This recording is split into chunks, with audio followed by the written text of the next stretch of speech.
And you know, right from the beginning of this ministry, is the ministry that most persecuted in the world. The most persecuted ministry. And who are the people persecuted in ministry? My people, Africa. I take it back again. This ministry is the most persecuted ministry in the world. There is no name my people have ever called, and there is nothing they have never done. Straight in. And who are the people? My people, Africa. It has not been an easier thing, if not God. That is why I choose to live a lonely life. If you want to see me, come to this church. I don't go out. That's lonely life. Because it has not been easy.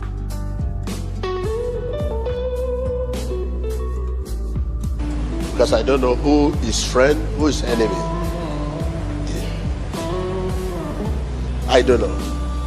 I would have loved to come to your wedding, your ceremony, inviting me, sitting on the table, eat rice, chicken, but I don't trust anyone anymore. To a place of eating in your house. But yet, I'm always in your midst, right from the beginning of the ministry. This 30 years of the ministry, I have been always with you people. If I go for revival, after the revival, I came back. I don't miss you people, I love you people. Upon the persecution and hatred and all, I decided to love you, to take the path of love. You show hatred, I show love. But I want to say something, I love you so much. And I will always stand for the path of love. Anytime you pray, remember Africa in prayer. Many heroes, many great people, they have chased them out of Africa. What has happened to me right from the beginning of the ministry is enough to chase me out of this country. No, it has never happened to any minister of God in this world. What has happened to me? Mention any ministers of God it has happened to. No. In this world, no ministers of God. But no, I'm still in your midst. And they were enough to chase me out of Nigeria, Africa. But I will go for revival. And always revival, you see the stadium full. The country, minister, all of them gather. But I'm not carried away by that. After the crusade, back to home, back to Africa, where I've been persecuted, where I want to be killed, to be destroyed. Back home all the time. I live where I'm not celebrated. Where I'm celebrated, I'm celebrated all over the world, but I left the place. But where I'm not celebrated is where I'm living. I want to pray with you, put this in behind you so we can move forward. I'm only expressing the happening, the journey so far. Okay. You bow down your head and ask God to give you a hearing heart. A hearing heart.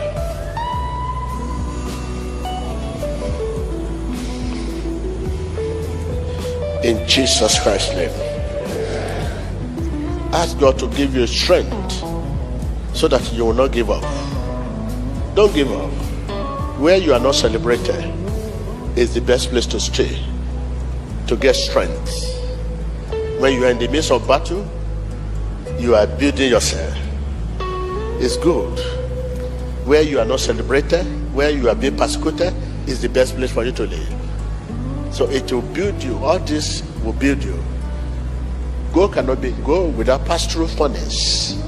Human character too need to pass through war.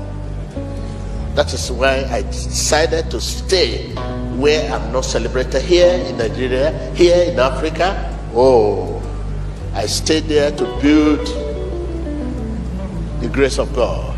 When the grace of God is in the midst of challenges, it gets stronger. So that is why I stay in your midst. Ask God not to give up. Give you the grace to stay where you are not celebrated. This is the message from Jesus. The Christian does not consider death to be his end, but the end of his trouble, the end of tribulation.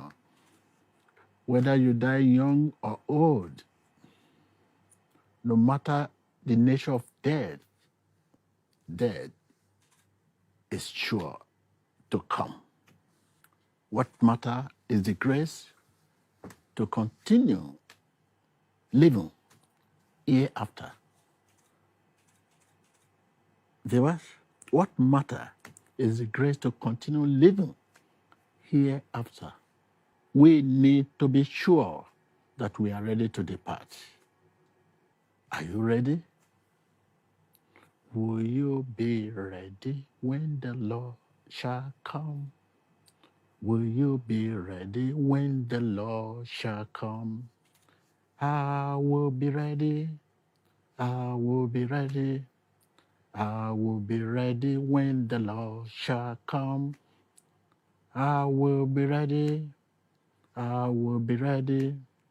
I will be ready when the Lord shall come. Will you be ready? Are you ready? That is the question. Continue to trust in God is the only way to get ready for the thing we are not ready for. Trust and obey.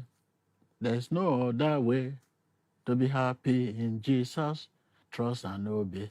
Continue to trust in the Lord is the only way to get ready for the thing we are not ready for. The question you need to ask yourself, are you living each day as if it were your last? That is the question. Are you living each day as if it were your last? How are you using your life? I mean, how are you spending your life? Because the greatest way to use life is to spend it on something that will outlive it. For instance, to love someone more dearly every day. When you look around you, you see someone who is in need of your love. You will see someone who is in need of your help. You will see someone who is in need of your strength.